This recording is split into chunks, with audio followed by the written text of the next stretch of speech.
Pada kesempatan kali ini saya akan menjelaskan materi mengenai pengelolaan kelas dan kebijakan pendidikan. Pertama itu strategi pengelolaan kelas dan manajemen perilaku siswa dalam kelas untuk menciptakan kelas yang lebih kondusif. Yang pertama adalah membangun aturan dan rutinitas.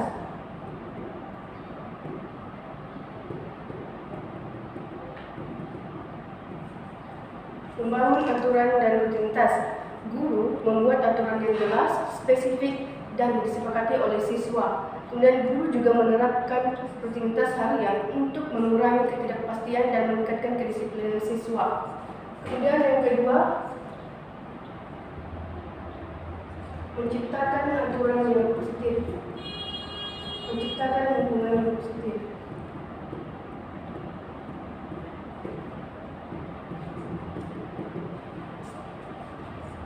Guru menata ruang kelas untuk meningkatkan konsentrasi belajar siswa dan interaksi dengan siswa lain.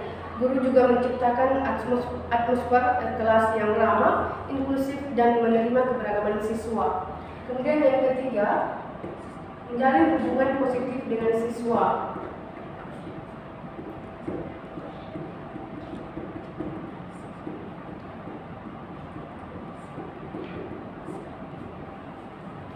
Guru menjalin hubungan positif dengan siswa menggunakan pendekatan yang tematik dan komunikatif, di mana guru mengenali karakter, minat dan kebutuhan individu siswa. Kemudian yang keempat ada pemanfaatan teknologi dan media pembelajaran.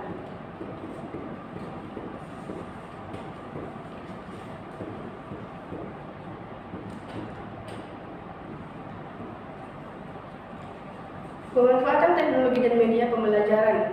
Guru dapat menggunakan alat bantu media pembelajaran seperti video dan aplikasi pembelajaran lainnya selama proses pembelajaran.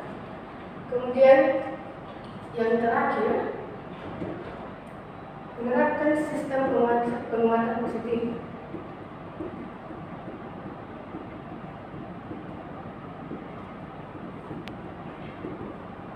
Menerapkan sistem penguatan positif di mana guru memberikan penghargaan, pujian untuk perilaku positif siswa. Guru juga menggunakan sistem pemberian nilai atau reward untuk memotivasi siswa.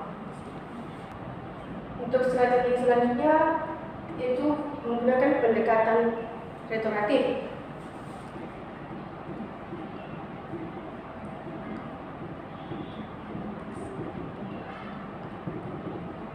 Menggunakan pendekatan retoratif, guru fokus pada penyelesaian masalah atau konflik secara damai melalui diskusi dan refleksi siswa.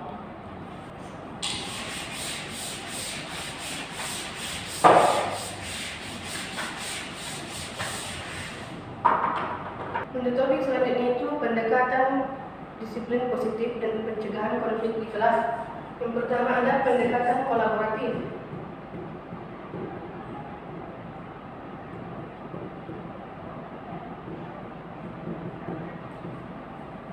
Pendekatan kolaboratif, guru mengajak siswa dalam menyusun aturan kelas agar siswa memiliki rasa tanggung jawab di dalam kelas. Kemudian yang kedua, refleksi dan pemecahan masalah.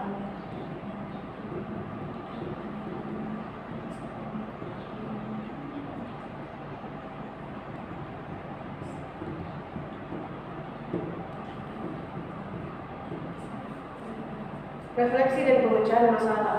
Guru mengajak siswa untuk merefleksikan tindakan mereka dan mencari solusi bersama-sama.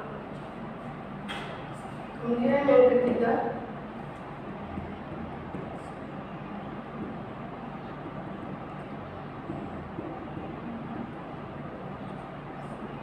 keterampilan bicara yang baik.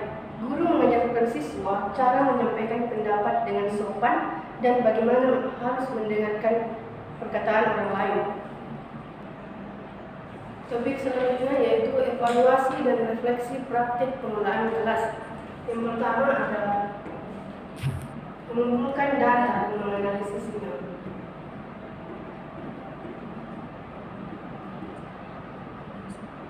Mengumpulkan data dan menganalisisnya. Mengumpulkan data dapat dilakukan dengan cara observasi kelas, wawancara dengan siswa, survei, atau melihat catatan reflektif guru. Kemudian yang kedua,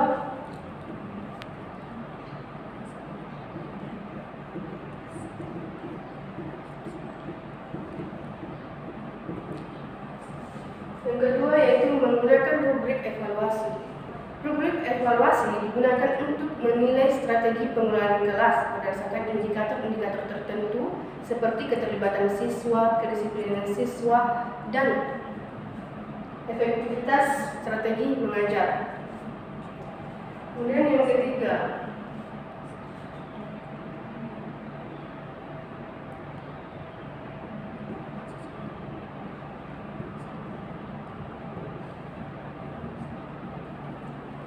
bahan ajar yang efektif. Bahan ajar yang tepat dapat menciptakan suasana kelas yang lebih inovatif dan kondusif bagi siswa. Topik selanjutnya yaitu analisis kebijakan nasional dan dampaknya terhadap praktik pendidikan. Yang pertama adalah tujuan pendidikan.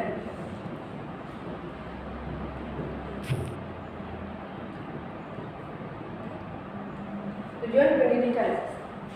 Kebijakan nasional pendidikan menetapkan tujuan pendidikan yang mencerminkan visi negara dalam mencerdaskan kehidupan bangsa. Kemudian yang kedua, kurikulum dan standar pendidikan.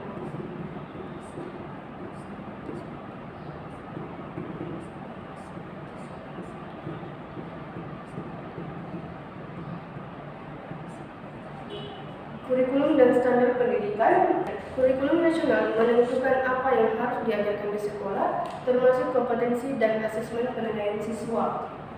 Kemudian yang ketiga,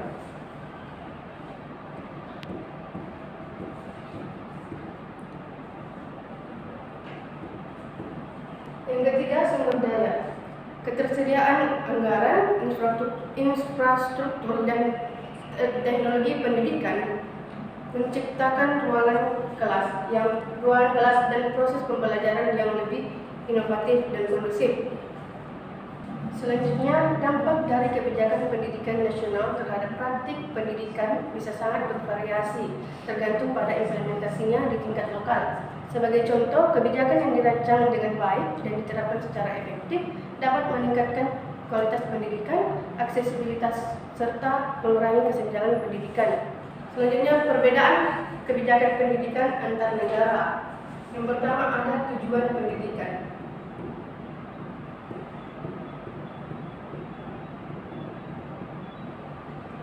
Setiap negara memiliki tujuan pendidikan yang berbeda-beda sesuai dengan kebutuhan sosial, ekonomi, dan budaya negara tersebut. Kemudian yang kedua ada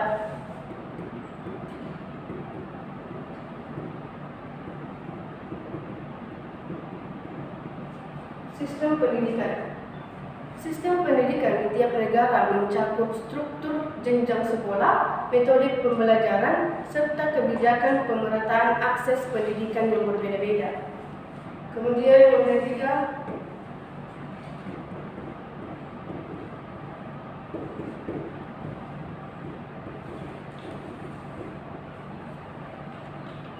ada evaluasi pendidikan. Setiap negara memiliki evaluasi pendidikan yang berbeda. Seperti contohnya di Finlandia menilai siswa secara formatif dan tidak menggunakan ujian standar nasional, sedangkan Indonesia, Korea Selatan, atau Jepang menggunakan ujian nasional sebagai indikator utama untuk menilai siswa. Materi selanjutnya yaitu keterlibatan guru dan praktisi dalam kebijakan pendidikan. Yang pertama,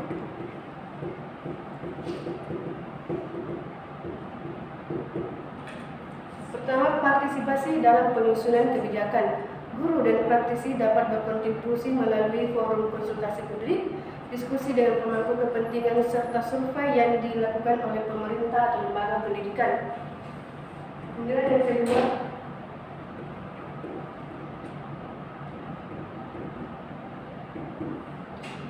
implementasi dan uji coba kebijakan. Sebelum diterapkan secara luas, kebijakan pendidikan seringkali diuji coba di sekolah tertentu. Di Di sini guru berperan dalam memberikan umpan balik mengenai efektivitas kebijakan dalam praktik. Yang terakhir,